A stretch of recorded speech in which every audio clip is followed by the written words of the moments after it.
I want to hear from the garbage person. I want to hear from the person who actually struggled. So if I can do it, anyone can do it. So today we're going to try something a little bit different on Busy and Healthy.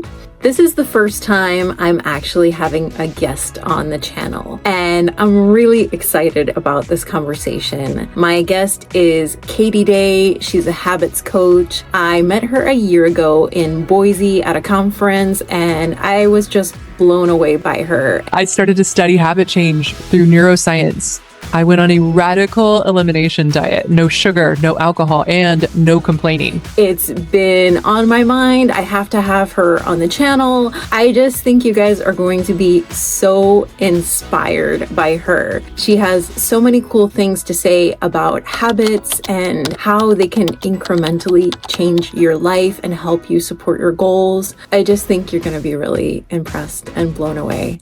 Have you ever cried into a Live, Laugh, Love pillow? It's the saddest thing you can do. So this video is a bit longer than my videos usually are, but this was just such a cool conversation. I really didn't want it to end. And I think you guys are really going to enjoy hearing all the nuggets of inspiration that she offers. And this is a great video to just return to on those days that you feel that little need for a bit of extra motivation or inspiration. It's a really fun and inspiring conversation.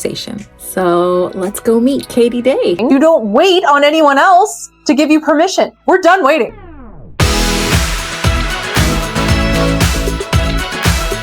So I am here today with Katie Day. Katie Day is a habits coach. We met a year ago in Boise, Idaho at the Craft and Commerce Conference, and I was just so blown away by her approach, and her content is amazing. Check her out on Instagram for sure. So I'm fascinated by this, how to change your habits, how changing your habits can change your life. It kind of parallels with the work that I do. So Katie, why don't you introduce yourself and tell us more about what it is that you do? Sure. And also I want to tease your audience for how we really met, what our first experience was. We'll say it at the end. If you stay to the end, I'll tell you how we really bonded. The fastest way to bond with a stranger is how we bonded. And it was very true. Fast and hard. Okay. That was and you get the real origin story of how we met. Okay. And how I instantly knew you were soulmate material. Okay. So yes, I am Katie Day. I am a mother of 4. I will be turning 40 soon. Been married a billion years, almost 18 years. And I have had kind of an unconventional career path of a multi-passionate person. So I actually have a background in improv comedy, graphic design, photography. I mean, name a creative hobby and I have done it. And what I've also noticed is that most creative, multi-passionate people also happen to be the stereotypical kind of messy ADHD, idea, I'm never cleaning up after myself type. And that wasn't flying in my house. It wasn't, my creative ideas weren't cute enough to cover up the fact that I was never picking up after myself. And I did really truly have some very sloppy tendencies, and not just in my house, but in my body and in my, I'd have an idea and I'd go all in on it. And then I'd say, never mind. And then I'd switch. I don't know if you're familiar with the Enneagram, but it's a kind of a classic Enneagram 7 thing, the enthusiast. So I started studying habit change. I started studying literal household management. I mean, there was times where I was Googling the dumbest, embarrassing, how do you manage dishes? My goodness, the first time we cooked dinner, I was like, okay, I've got raw chicken and I know it needs to be hotter. So it's if I, a self-proclaimed adult-aged toddler, a self-proclaimed garbage person can get their life on track, I am here to just send hope to all of those other people who don't feel like it's possible. Because I don't know if you can relate. I love love following like decluttering accounts. But once I found out that they're like, I'm kind of a perfectionist, I'm like, well, then you don't have anything for me because I'm not. Totally. You know what I mean? I want to hear from the garbage person. I want to hear from the person who actually struggled. So if like truly, if I can do it, anyone can do it. And now I have the neuroscience to back that up. Totally. I mean, we want to see the transformation, right? Because I think all of us really, we constantly want to grow and improve, you know, but if somebody's already perfect, you know, that's not helpful. And none of us are really. But. You know, it's funny. I host a podcast with my co-host who is kind of a self-proclaimed perfectionist. And we did 2 back-to-back releases where mine was cleaning tips from a garbage person and hers was how to basically leave the mess even when you're desperate to clean it up. And mine skyrocketed and hers tanked. She was like, no one wants to hear how a perfectionist can't stop cleaning. Is that not related? Like, wow, exciting. Yeah. I know. It is true. It's the truest thing to see someone, you know, I lost 75 pounds. I was not a workout person and now I never miss. Like to hear these stories of if she can do it, I can do it. Like that's what I'm here for. I'm here to help my fellow garbage people get their life on track. And I'm so fascinated by this. So what was the catalyst that really set you off on this journey where you were like, that's it, I'm changing everything? Yeah. I mean, partly, I have to go way back because I have a pretty crazy series of transformations, but I do want to point out they didn't happen all at once overnight. You know what I mean? This is stuff I've been working on for years. So the actual first, this is kind of hilarious. The first thing that kind of made me realize change was possible was literally my dishwasher hack, which is hilarious because it is also the reel that went viral on Instagram. And I was like, see, this is helping other people. So it was kind of this constant tug of war of my kitchen is just full of dishes. Every single day, it's like I was constantly surprised that there would be dishes again.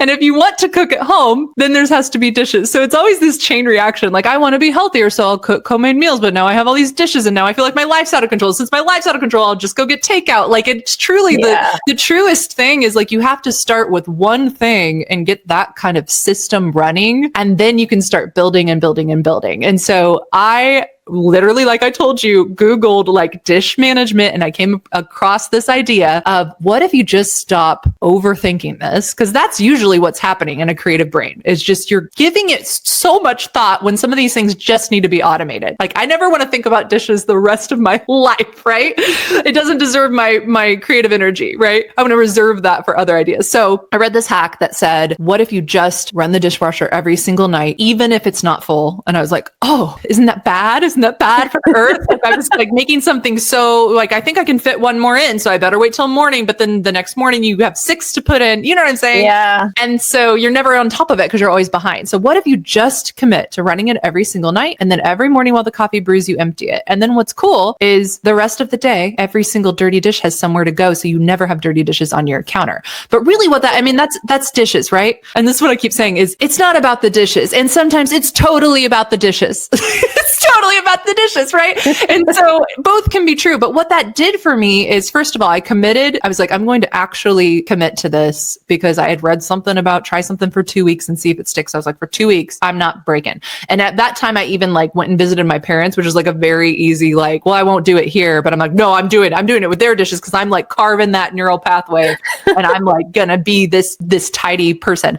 And all of a sudden it becomes autopilot and and you don't remember, you know what I mean? Something that used to be like, when am I gonna do those dishes? And it felt so big and heavy. It becomes like, oh, I kind of didn't notice I already did them. It's so autopilot, it doesn't take up any of your brain. And so I think just realizing I was someone who can't possibly get this under control. And now I am someone who does this on autopilot and never thinks about it again. That's actually like an identity change. Like I am a slob. If I can change that to I am tidy, I have systems in place, like that that meant, what else? What else am I capable of? What else do I think is true over here that I can switch it to over here? So like my recap over the last course of, particularly this last year, which we can get into because I did a radical experiment for a year and we can totally get into that. Yes. I went from, I mean, the ones that I have collected over the years are, I am a slob, I am tidy. I'm always late. I arrive on time, prepared and present, you know. My husband and I have so much not in, like we have nothing in common. My husband and I have a ton in common. Like you're changing your default outlook and it's completely possible to do this. So like, I'm not a workout person. I love working out. Like this is called belief change. This is what we work on with our clients because so often our behavior is a result of just the stories we're telling ourselves. If 100%. I think I'm messy and I can't change, I'm going to act as if someone who's messy and can't change. But if I change the thing I believe about myself, my actions change too. It gives me goosebumps. It's like, I see it happen with my clients. I see it happen with my kids, you know, it just starts to make you feel like, then what else is possible? What if everything is possible? And wouldn't you much rather live in a world where everything's possible rather than I'm just completely limited? Totally. And I love this because I see a lot of parallels between your work and my work because this is something that I do with my health coaching clients as well. You know, it's like you change the neural pathways and you change your approach. So I did exactly that with working out as well. Like I used to be a person who was like, I hate working out. I don't do that. And I completely changed it. Now I actually do love working out. So you change the stories you tell yourself and you change your habits and you end up changing your life incrementally. I love it. And I'm obsessed with this. I want to hear more about your experiment. And to drive that point home with some nerdy neuroscience is there is a part of your brain called the reticular activating system. You can find this on a CAT scan and it's filtering anything. It works for you, right? So it's filtering anything that you're saying over here to make sure that you don't feel crazy. It's really truly there to make you feel like you're not crazy. So if you say all the time, I don't like working out, I hate working out, it's going to filter all the evidence to make that true for you and keep that true for you. Versus if you say the opposite, and when I work with my clients, we call these first person goals. Now, these are goals you want to be true about you that aren't true yet, but you write them in the first person. And this is a brain hack because if you were just to say, like, say you were writing down your goals and you were to say, work out 3 times a week. Okay, that's fine. We've probably all written that, right? Not terribly interesting. If you write, I am someone who, and get detailed. I always say like, this is creative writing time. Like I am someone who lifts weight 3 times a week. What happens in your brain? You start to picture you doing these things and visualization is it's like, it's brain juice. Michael Phelps does it. I'm not about to argue with Michael Phelps. He seems to be very successful. So if the Olympians are all doing it, there might be something to this. So we have to stop telling ourselves, I am, not a workout person. Our reticular activating sounds good. Is that what you want me to be true for you? If you say the opposite, even if it's not true yet, and you start acting as if it's true, you just start like saying, all right. And you can do this sarcastically. That's what I think is hilarious. Like I did this as a skeptic. Like, I'm a workout person. Look at me. I'm going to put on leggings. Look at me driving to the gym. 2 weeks later, you're like, wait, I'm just doing this. I'm actually a workout person. Ironically. Look what I've done. Look what I've done. Yeah, I'm a workout person. Yeah, like, funny. Right. And our brain, like our subconscious they can't detect tone. It can't detect sarcasm. Our brains aren't that smart. They're like a little loyal dog that will just go fetch anything we tell it to go fetch. It's like a beautiful, dumb dog that works for you. So start giving it the stuff that you want to be true and watch it start to happen. It's crazy. It's nuts. I love that. Yeah. So what are some of the other habits you took on during this experiment? Okay. So yes, my experiment. So a little bit of my backstory is even though this is the worst part is because I kind of already knew a little better. But how I decided to deal with COVID, and I saw 2 camps of people. There was one camp that was like, this is crazy. Quarantine's crazy. But you know what? I'm going to dig deep and I'm going to become this evolved creative version of myself. Yes. And I was like, I see you. That's cool. I see all the like creative stuff you're doing inside your home. I love it. And then there was this other camp that was like, I'm not going to do any of that. I'm going to numb. like, this is happening. I'm going to overeat. I don't normally eat a bag of potato chips every night, but you know what? It's COVID. Nothing's real. Drinking. And drinking. So which camp did I choose? I chose the numb, baby. I was the potato chip girl. It started as a couple glasses of wine, but why not make a bottle? I don't have to get up tomorrow. What is life, you know? And maybe that would have been completely fine for a while. I mean, I think we all agree that was a weird time. Everyone was just kind of improvising anyway. So maybe that would have been totally fine. But what I noticed for me was, as life started to get open again and life started to resume, I was still numbing. And that's when I realized that numbing is a habit as well. And I started to get a little concerned because it was like becoming this, now I'm just coming home from normal job, normal life, and I'm still acting like I need to numb. Like, what am I even numbing at this point? Like, it was truly a habit. Like you couldn't even point to why you were doing it anymore. It was truly happening on autopilot. And I didn't like that. And since I'm dramatic, I thought, I'm sure there's a way to moderate this, but what if I just eliminate this? Because there's a theory about habits that some people are more moderators and some people are more eliminators or abstainers. This is a Gretchen Rubin concept. And the moderators do not understand the abstainers, and the abstainers do not understand. And this can differ based on your vice. And I don't know why some vices, like I have a friend who will drink a half of a glass of wine and then leave it and be like, I'm kind of finished with that. And I'm like, I don't understand what you just did. I think I'm that person. That's beautiful. I love it. You know, and a lot of health coaches are, which is why I think if an abstainer is getting advice from a health coach that says just moderate it, and it's not computing, you know what I mean? It's why it's good to kind of like be able to translate for abstainers, moderators, and this is all stuff you learn inside the Habit Lab if you want to take my habit course, which is just designing habits that fit you, and so that you're not trying on someone else's routine and going, what's wrong with me? Nothing's wrong with you. It's just not a match, right? We're trying to work on finding our soulmate habit systems, as I call it. So I was struggling with moderation. So I'm like, what would happen if I just eliminated it? And so I started just with alcohol. I mean, you know what? For 1 year, I'm just going to see if my life is better without it. And what's cool is I get to decide today, I'm just not going to have any. I don't have to make any other decisions about it for an entire year. And then a year from now, I can decide, you know, what did I learn? Do I like it? Do I want to add it back in? Whatever. But deciding once is this like, oh my gosh, because what I was doing before was like, okay, I think, you know what I'm going to do? I think I'm going to have it. I'm going to have it on Thursdays, Fridays, Saturdays, not Sundays. I'm going to have 2, but not 3. I'm going to have, and then you'd have 2 and you're like, do I have another one? No, I don't. You're negotiating and deciding 100 decisions a day about wine. You know what I mean? Like, and I was like, think of what I could be doing with that brain space instead. And it's just like the dishwasher, right? Like, do I load it in the morning? Do I load it now? It's like you're doing this mental gymnastics over stuff that I don't want to devote my brain to. I want to like go paint paintings and like create courses and, you know, make stuff, right? So it's like all this brain fatigue over stuff that it's not how I wanted to be spending my time, right? So for 1 year, I'm just going to eliminate it. Cool. All right. A couple weeks in, I start reading about like dopamine detoxes. And so I was like, well, I'm already doing alcohol. I don't know. Should I make this like, I don't know. I'm feeling spicy, right? Now it's fun. I will say too, it's fun to call things an experiment because there's no losing if it's an experiment. You're just kind of going like, I don't know. Let's see. Also, other people kind of like it when you call things you do an experiment. So like, rather than saying,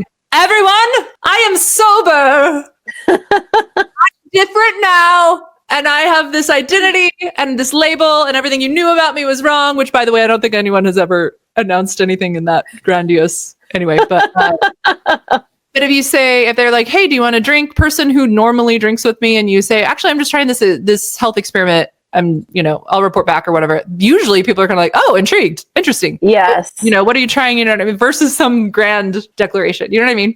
Absolutely. I'm a big fan of personal experiments. Yes. I'm constantly doing them myself. So I'm totally with it. And there's no losing. It's just data. So if you find out at the end of the year, well, that was great, but nah, you have the information. So I added in sugar. I added in artificial sugar. It was like almost every 2 weeks, I would just add something new to eliminate. And it almost became like a game. I added in social media. I added in TV. And then here's where it got weird, because a lot of that stuff is kind of pretty normal. You can tell I'm not eating, I'm not turning on the TV or whatever. So I decided to up the ante. I decided to eliminate complaining. That's a good one. I decided to eliminate any negativity. It would not leave my mouth. Okay. No gossiping. I mean, this started to, if you want to talk about like thinking before you speak, and again, none of this is about perfection. It's about pattern interrupt. So it's like, if I would normally hop right in and be like, yeah, no, I know what's up with her. I have to stop now. Right. And I have to go, oh, and you're changing the pattern, right? You're changing your default wiring. And you're not getting that dopamine hit. So all this stuff that's just usually like dopamine, oh my gosh, wow, I'm just like sucking it in. And now my happiness level is up here, which usually later is a crash, right? All of a sudden I'm like, I'm not able to do that. And then natural sources of dopamine start to give you pleasure again. So I was joking with somebody because now that my experiment is over, and you can read all about this in Dopamine Nation too. It's really interesting. She talks about eliminating, and when I say dopamine is not a toxin. I'm talking about the artificial spikers of dopamine, the things where you can get a lot of joy flooded into your brain for very little effort. That's the kind of stuff I'm talking about, right? Which is all the things that I just mentioned. And so that was a very good book. And then the argument is all of a sudden now, a game night with your kids has a shot at making you happy again. Sunsets have a shot at making you happy again. So when my experiment was over, someone offered me candy, like just straight up like sugar. And I was like, no, thanks, I'm good. And they're like, I thought you were done. I thought you're not having sugar. I go, no. I'm like, I thought you were at your goal weight. A lot of people get fixated on like your goal weight or whatever. Right. I said, no, it's not really about my goal weight. It's just that when I eat sugar, sunsets aren't pretty anymore. You know what I mean?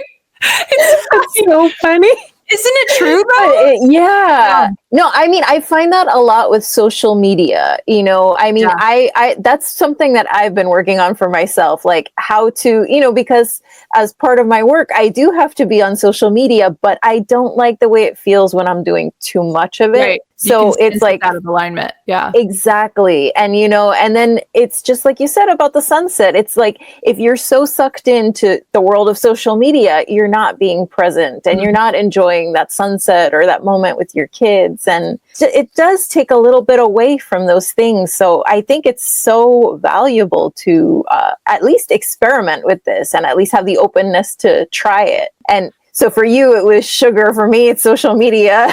Right. I mean, everyone has those. Everyone has their like weird, this is the vice that matches my, you know what I mean? Yeah. And that's why it's truly not like a one size fits all. So I work with clients where they're like, I really don't think I need to give up alcohol. I mean, you probably don't.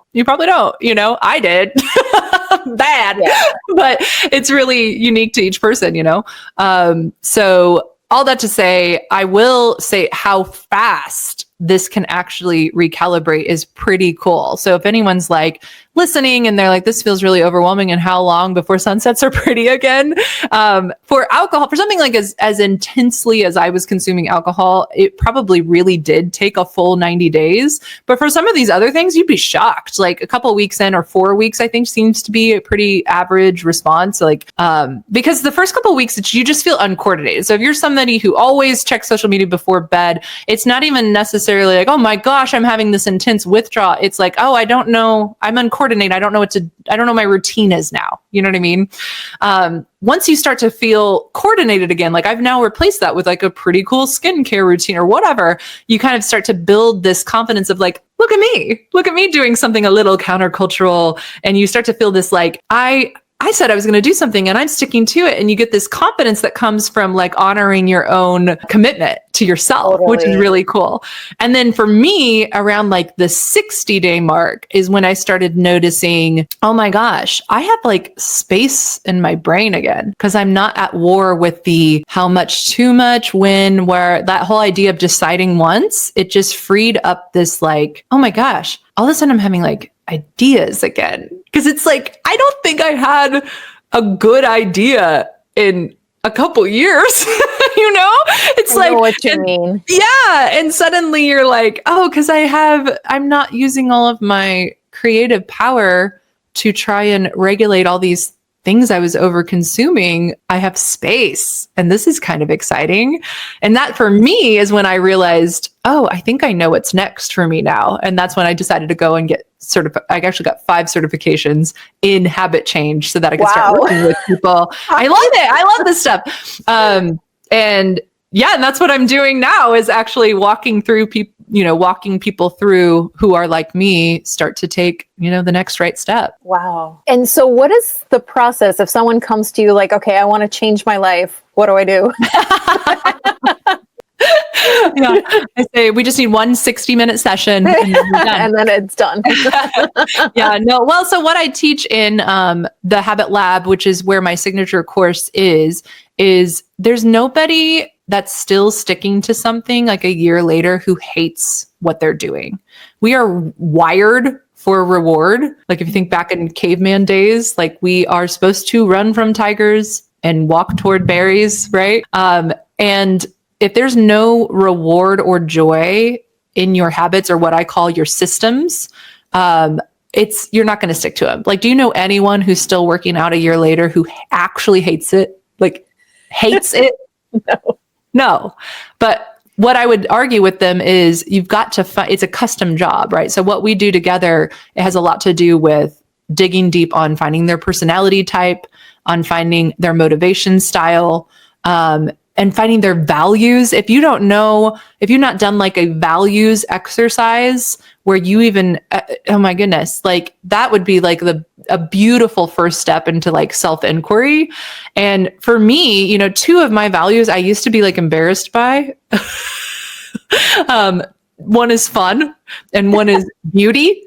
But like, once you stop apologizing for your values and learn how to use them to help you. So it's like, I know that a workout needs to be fun and I likely need to have some type of like aesthetically pleasing, whether it's my outfit, my cool water bottle, my sticker chart at the end of it, the gym itself, or I need to go somewhere outdoors or whatever. Once you can tap into this motivates me instead of being like, I probably shouldn't be, that's probably bad. That's probably a bad value. Stop it. Like, no. Find out what you value, double down on it, and you're going to start to see that these things, these habits that you're starting are feeling like flow instead of force. Because we've all felt the force, right? Yeah. And maybe there's like a 2-week period where you're like, this is unnatural, so I'm forcing it. It's not something I normally do, so I'm just committing to it and I'm making it happen. But usually for my clients, right around the 2-week mark is when it's like, wait, something shifted. This is flowing. Or the 2-week mark, you're tweaking, right? It's all an experiment. So that's what we do in the Habit Lab. This whole thing's an experiment and we're tweaking. We're tweaking as we go. So for this week, I'm testing this. Okay, that was too much protein. I cannot, you know what I mean? Then we tweak it, that was too much water. Okay. No, I do not like kickboxing. Turns out, okay, I'm not doing that again, experiment over, whatever. So if I were to like give anyone some hope, it's like, if there's a world where you think I've tried everything and nothing works, if that's a belief, if we're over here, right? I would challenge the very first identity shift to be, you know what? There are thousands of ways of moving my body, of eating, go to Barnes and Noble in the health section. There are thousands of ways to do this. I bet there's one that I would enjoy. And if I can find the one that I enjoy, then none of this is going to feel like deprivation and none of this is going to feel like force. And what I say with my clients is it feels like coming home, and even when you go on an exotic vacation, doesn't it feel good to come home and kind of be like, that was great. Also, I kind of love my routines. And you know what I mean? We want to get to a place where we are actually in love with our habits. And all that starts with knowing how you work and how you tick. And it's all about alignment and coming home and falling in love with your day, each day, not just like I'm going to be this 5 years from now. Like, what do I need to do on the daily that I enjoy that will result in something that happens 5 years from now? It's a custom job. Totally. I love that. And that's something I did first for myself with exercise, because I was a person who hated working out. Mm-hmm. And as you said, it has to be fun or you're not going to want to stick to it. Mm-hmm. Who wants to just force themselves to go do something for, an hour a day that you don't even like doing? So one thing I always tell my clients is think about what you enjoyed as a kid, because that'll give you a clue to what you would actually enjoy doing now. And for me, that was always dance.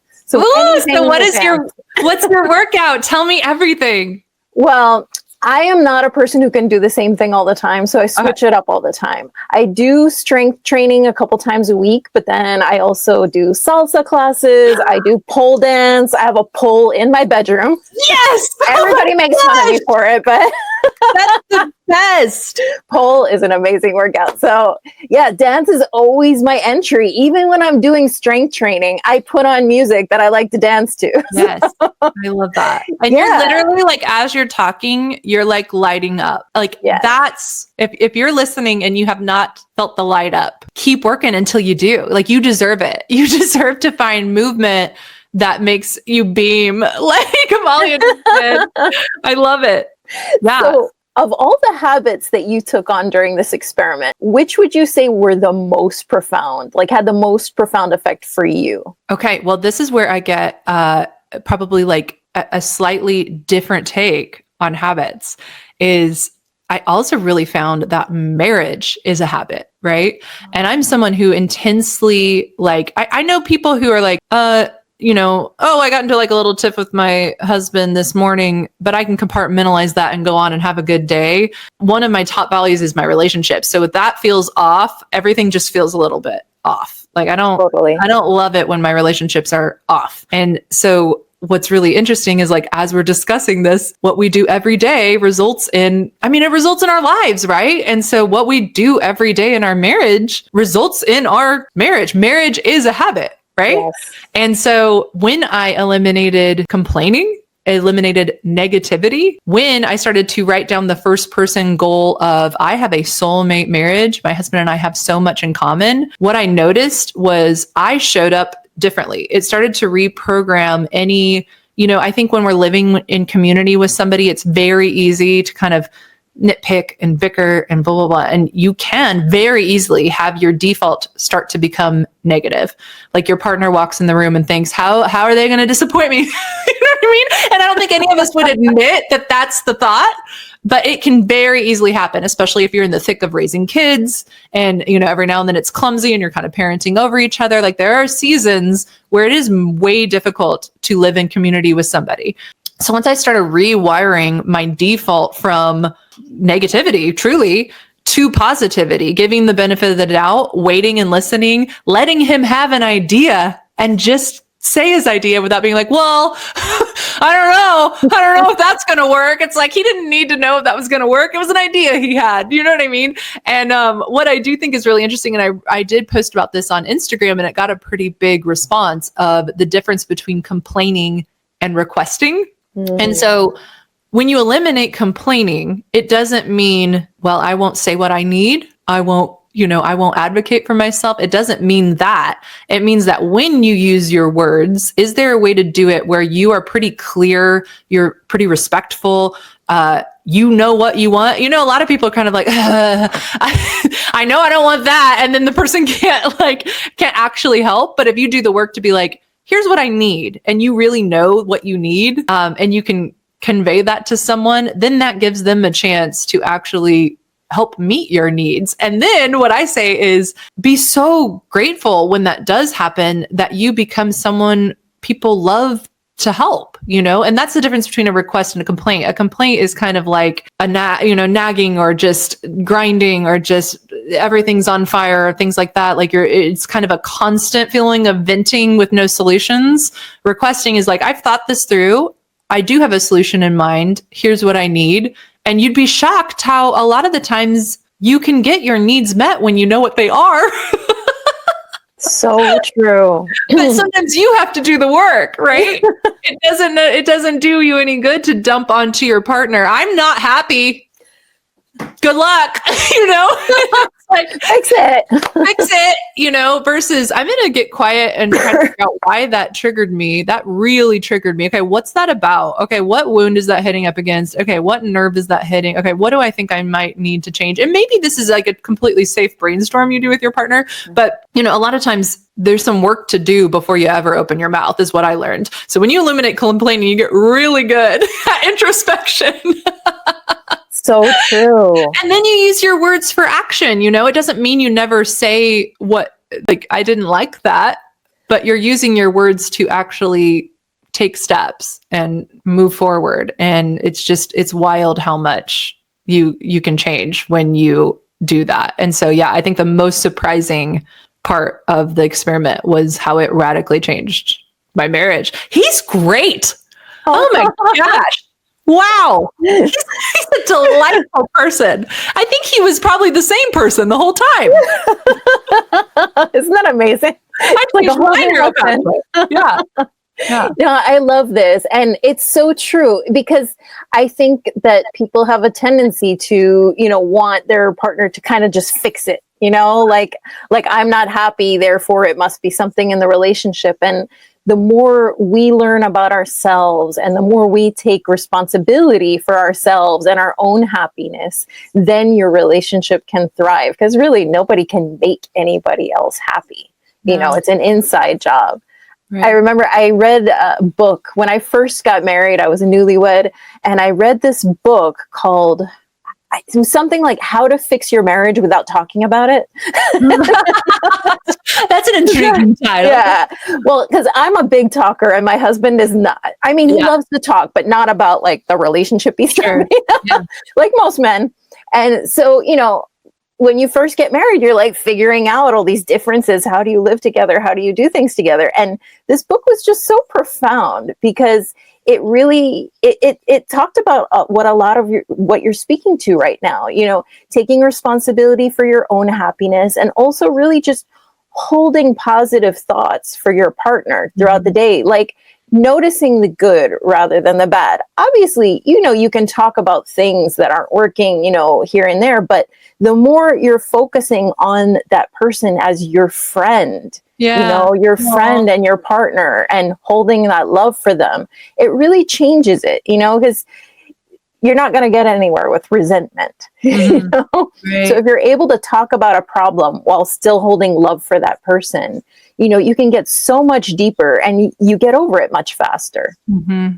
Yeah. Your partners together resolving things. So I love that. I think that's such a beautiful habit that you took on. Yeah. And I mean, it was true for my friendships. It was true for how I talk to my kids. Like, is this me complaining and just kind of, vomiting negativity, or is this me taking a second, thinking about what I need, saying it as simply as possible with no tone, and then being grateful when it happens, truly grateful, and not in a like, I shouldn't have had to ask, no one can read our mind. It's just, thank you. Wow, that was extremely helpful. Thank you so much. Be the type of person that people like to help. I mean, have you ever seen someone where it's like, you just got what you wanted and then you made them feel bad about it? Why would that's a bad idea. Very passive aggressive. Yes. What happens if you decide passive aggression is no longer an option? Now, how am I going to communicate? What if you decide silent treatment is no longer an option? Now, how am I going to communicate? If you take certain things off of the table, it's kind of a fun thought exercise of, okay, what's left? What tools are left on the table now? And that's the truth with everything that I eliminated. If alcohol is no longer an option for 1 year, how am I going to relax? That was my go-to. If this is how me and my husband hang out at night, we pour wine and we watch Netflix. Now what? It's kind of fun to be completely uncoordinated and have to decide how to relearn what relaxation is. I love that. So how do you relax now without the wine and Netflix? You are not going to believe what I do. What? I go to bed and I sleep. It's great. Wow. One thing I will say, if anyone's getting kind of an itch, probably most people are not. The moderators that are watching are like, she crazy. But if my fellow abstainers are watching, are kind of like, I kind of want to do it.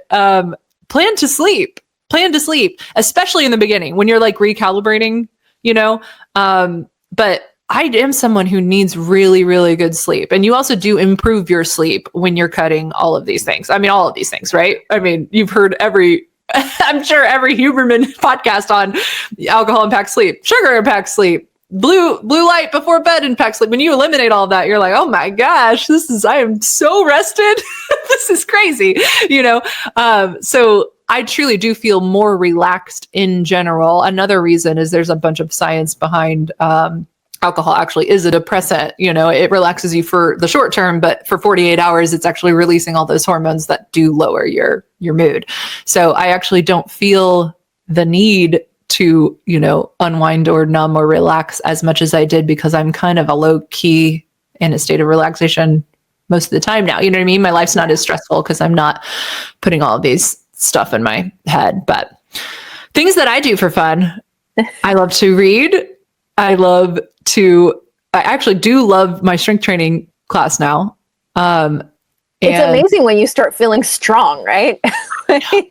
I think for me, it's like, I had no idea that lifting weights could like jack your jawline. Yes. Because I'm like, nothing you're doing is jawline. The neck muscles, it develops. Yeah, but it's everything. And even when you're like sitting up, it's like you've kind of got some like almost face yoga built into the class. So it's like when that started like happening in my muscles in my arms started happening, and I started to be like, oh, I could wear a tank top or a sleeveless dress and feel like good in it.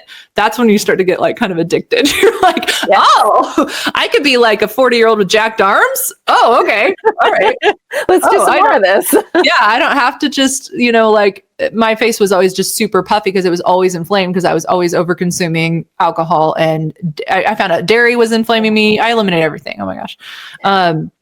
So anyway, so that's another way to enjoy working out, is just actually seeing the results, right? And then I have 80-year-olds in my class, and I want to be them. Yes, I love them. Yes, I'm like doing all this for future Katie. I want to like feel good forever, right? If I can help it. Totally. There's I forget her name, but there's a woman who's like, they show her picture everywhere online. She's like in her 80s and she looks amazing. Like she's so strong. She's got these incredible muscles. She's beautiful. Like I wish I could remember her name, but I'm like, yes, that's who I want to be in my 80s.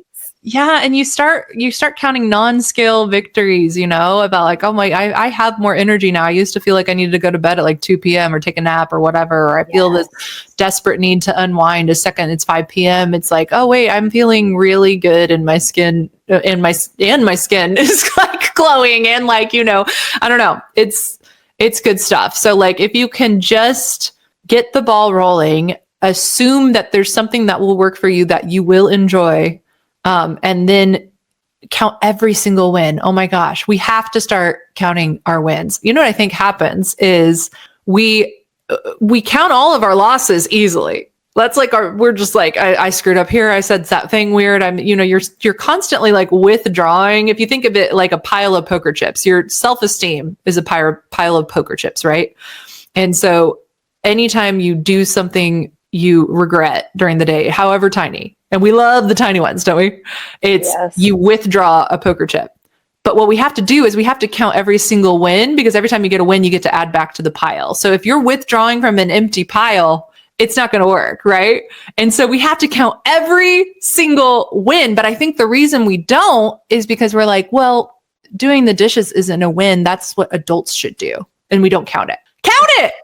Count it. Count every dish, count every workout, count every piece of spinach, and just keep stockpiling. Because then the next time you have a minor setback, you're like, that's fine. I have a couple chips to throw at that. But we have to start counting our wins and celebrate our progress. And like literally, we may be adults, but we're still just toddlers. Like, get the sticker chart, get the reward. The reward is required to stick to anything, and just embrace that. Start celebrating every minor habit that you start. Everything. Count it all. It is so true. I agree. I mean, it's so weird because as adults, sometimes we resist the weirdest things, like just answering an email, or like the other day, I had to fill out a very simple dental reimbursement form, and that's I like my hate language. Yeah. I'm like, yeah, exactly. And it literally took me 5 minutes. Like I'm doing a personal experiment now on doing something every day to overcome resistance. Yes.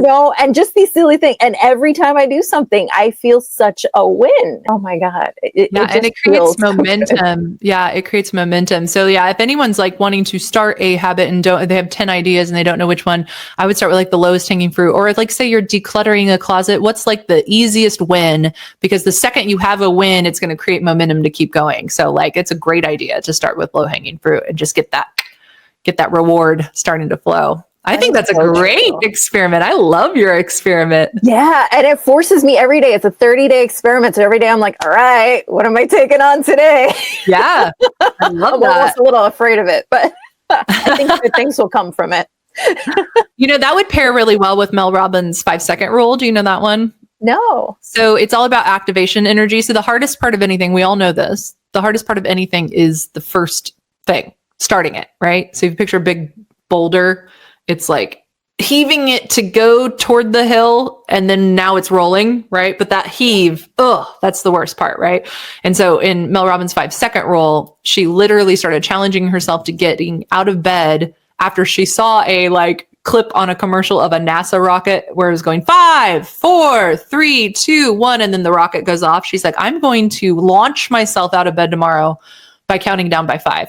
And it worked for her. So then she started to wonder, why is this working? What's the neuroscience behind why this works? And it's all about activation energy. It's like, if you can count yourself down and just for a second, literally for 5 or less seconds, sometimes it takes 3 seconds. The rest is going to be momentum, and it's going to carry you through. So it sounds like you're actually doing your experiment of for 30 days, tapping into that activation energy, which, by the way, is a muscle. Like, you start to get really good at being a starter, right? Yeah. Yeah. So And, I think that's a great idea. The accountability of my channel helps me because I'm like, okay, this is a video. It's going to be a 30-day experiment. So I have to keep doing it. I love that. If I was just doing it for me, I would probably just have stopped already. But I'm like, no, this is the video. I love that. I think it's great. Yes. Keeps me on track. Use accountability, use deadlines. If anyone's watching and wants accountability, tell the internet what you're doing, and then go do it. I think it's genius. I think you're a genius. I can't wait to see the recap.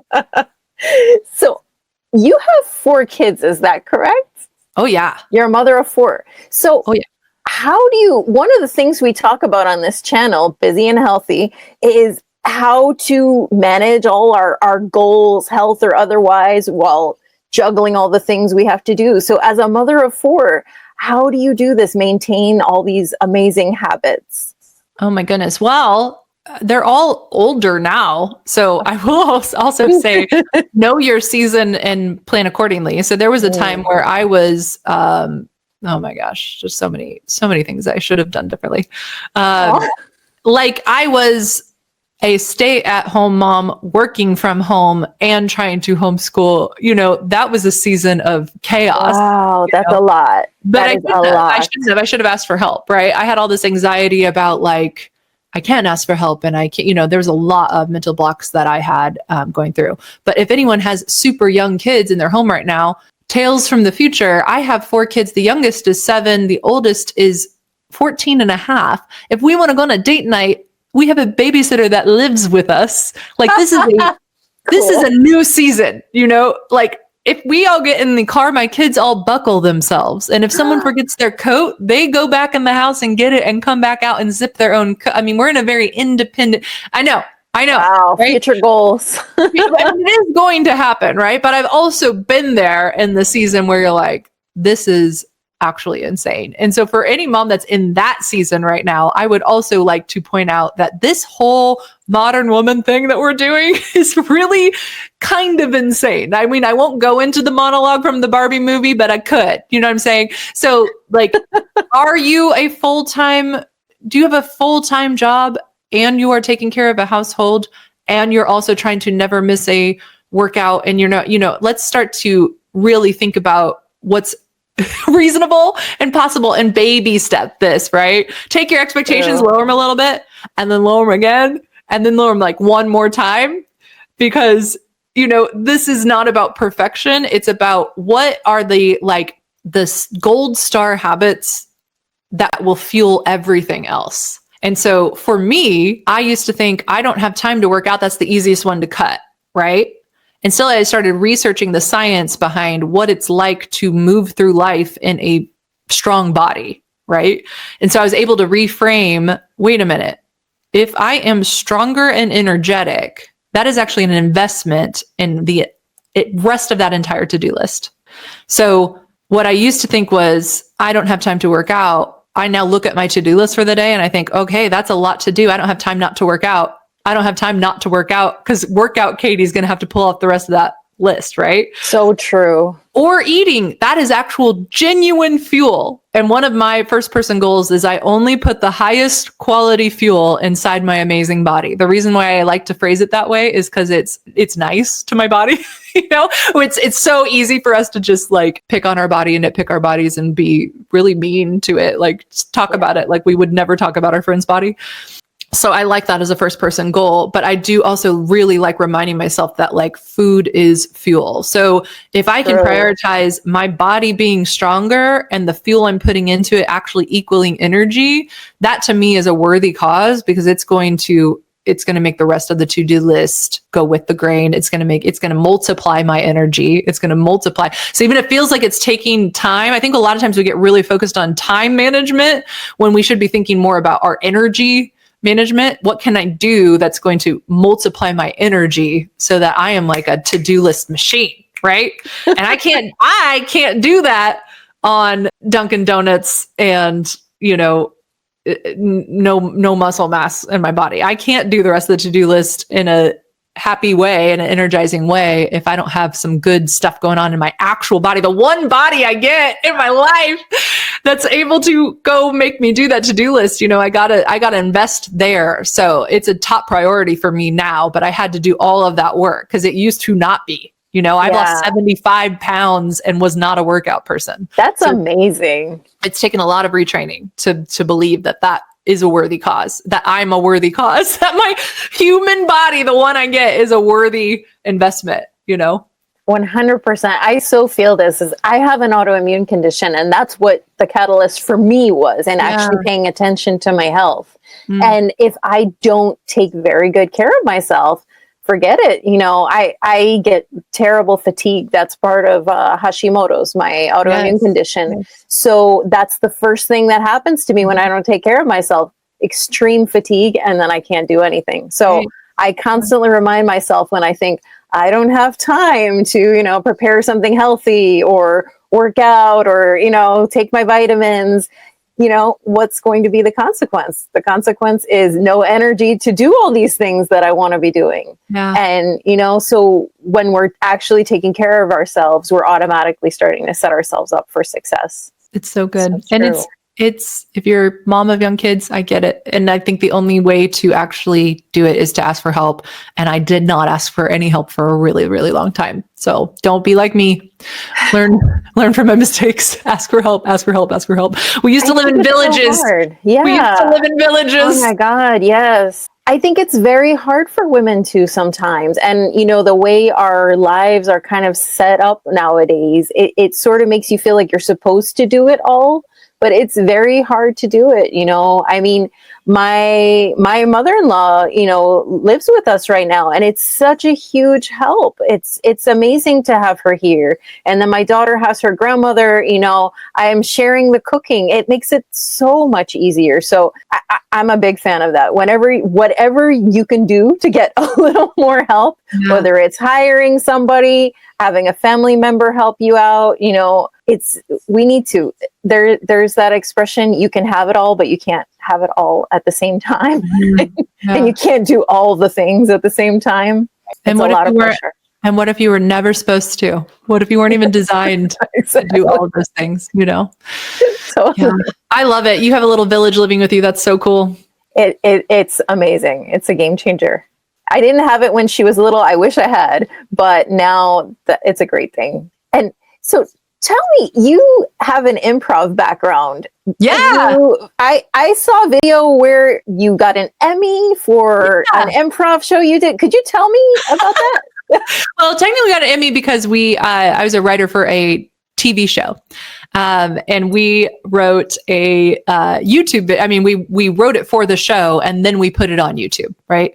And it's called Instagram Husband, and it's a joke about the men that are being forced to take the pictures at the time. This was, 10 years ago, where you'd see like a beautiful girl in front of a brick wall, and you kind of think, I wonder who took that picture, and it's about the people who had to take the picture. So it was like kind of the first time anyone had observed that and then named it, and then it started to go viral. So like Time picked it up, HuffPost picked it up, and all of a sudden it was like, I mean, our normal average YouTube video would get, maybe 1,000, 2,000 views. This thing had 1 million views within like 24 hours, and it was everywhere. And then when we really felt like we made it, it was when Barack Obama was called an Instagram husband because he was caught in the wild taking a picture of Michelle Obama, who was like posing. We were like, this is it. This is how you, So because it was on TV, we got to submit it for an Emmy, and it did win an Emmy. But there's so many types of categories of Emmys, so it's not like we were up there with Brad Pitt. You know what I mean? It was like in a very. You won an Emmy. It's in my house. Isn't that funny? I have an Emmy in my house, which is pretty hilarious. Wow, that is so cool. My husband I also come from an acting background, so I'm totally impressed by that. Yeah, it's really one of my weirder facts. But yeah, so our talk show is now retired. It retired with COVID, RIP. And now we are just doing a monthly improv show. So yeah, so I get up there. I mean, I've been doing it since I was like 18, so over 20 years of improv. And we take suggestions from the audience. The thing that I love the most is making up musicals on a spot. So I have musical theater background, and we have a pianist named Dougie, and the things he does, that he's the real hero. And yeah, we get a suggestion, then we go for it. We make up a musical beginning, middle, end in the room. Oh my God. And it is just the most fun you could possibly have on a stage, I think. That sounds like so much fun. Oh my God, I'm jealous. But there was one other way you can have a lot of fun. And is this the part where I pay off how we really met? Yes, I was just thinking that. Do you want to tell them the story? This is if you guys want to hack for bonding instantly with strangers. So I went to the Craft and Commerce, which is a marketing conference put on by ConvertKit, which is now called KIT. And so the first year that I went, I hadn't really been at a marketing conference, and I was very much like an observer, and I just kind of was taking everything in and wasn't really sure, I wasn't like a leader by any means. But the second year I was like, okay, I know what's going on now. I'm going to challenge myself. I'm going to put myself out there.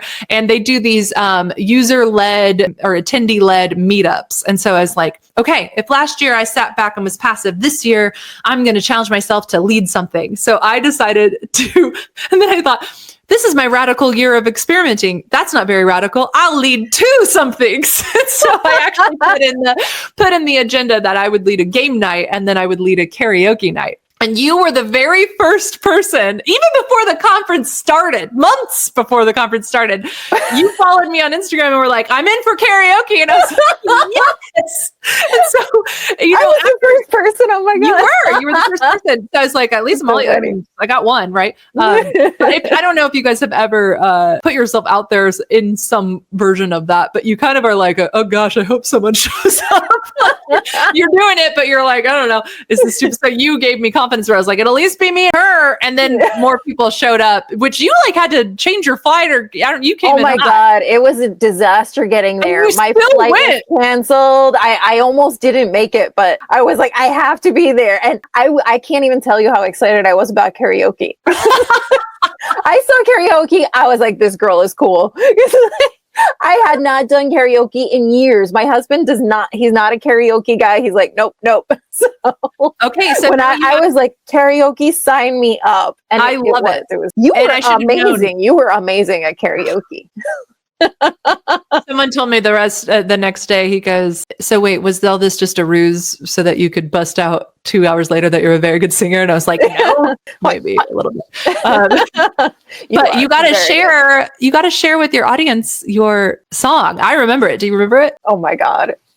I don't know if it was the best choice, but I think it's great. It was Alanis Morissette. Which song did I do? What was it? Was it Ironic, or was it a different one? I think it was. Oh my God. I don't remember which song it was. It was Alanis Morissette, but I can't remember which one it was. I think Alanis Morissette is genius because it's I love the 90s, but still. I think it was a little too low for my register. I have to think of a better karaoke song for this year. Okay, yeah. Well, now now I have the pressure to go do another karaoke night, right? That night I was expecting that. Okay, well then I better deliver. My friend Kelsey and I went early. We were the first people there, and you're getting like, because I don't know Boise, and we were getting dropped off by our Uber. So when I planned the karaoke night, I'm in Missouri, just going like Google karaoke bar. I don't know anything I don't know the local lore, And so our Uber driver like takes us to this, and it's pretty hole in the wall. And he's like, "Are you sure?" And we're like, "Oh." I know it did look a little sketchy, and they were so much fun. The locals that were there, they kind of joined in. It was a fun night. So I'm definitely expecting it again this year. Okay, fine. So here's the hack for all of your viewers. First of all, they need to know that you are a queen and you're amazing. But the hack is throw a karaoke party at a conference, and whoever shows up are going to be your conference soulmates the rest of the time. Because then you see each other the rest of the time and go, "Hey, Landis!" Karaoke. Yeah. It is the ultimate icebreaker. It creates peace on earth. So if 100%. Everyone in the world would just karaoke together, we'd have world peace. We've solved it. Absolutely. And I need to do it more often too. Katie, this was such an awesome conversation. Please tell everyone how they can find you, how they can follow your work. Sure. I'm posting habit hacks on Instagram. Oh, Katie Day. You're supposed to sing it like Sister Act 2. Oh, Katie Day. I love it. And you can find my website online, okatieday.com. And if you want to join the Habit Lab, you can get coached by me in a very affordable way, not to mention meet your new besties. It's the most supportive community on the internet. All we're doing in there is experimenting. There is no failure. There is no shame, only data and learning and tweaking and growing. So if you want a low stake, shame-free way to start making incremental change that adds up to big change, we are experiencing our best year ever over the Habit Lab. So cool. And I will include all of those links in the description. Thank you so much, Katie. Yes. This was awesome. I'm inspired. I'm ready to go take on more experiments now. Do it. I can't wait to hear about yours. You're so cool. So are you. Thank you so much. And I will see you in Boise. Okay. Yes, you will. There it is. That was my conversation with Katie Day. It was such a cool conversation. So I hope you guys enjoyed this video. Feel free to return to it anytime you just need a little bit of extra inspiration, motivation. I know that I will personally. And definitely follow Katie. All her links are below in the description. Thank you guys so much for joining me today. If you liked this video, please do give it a like and subscribe. It really helps support the channel. And I will see you in the next video.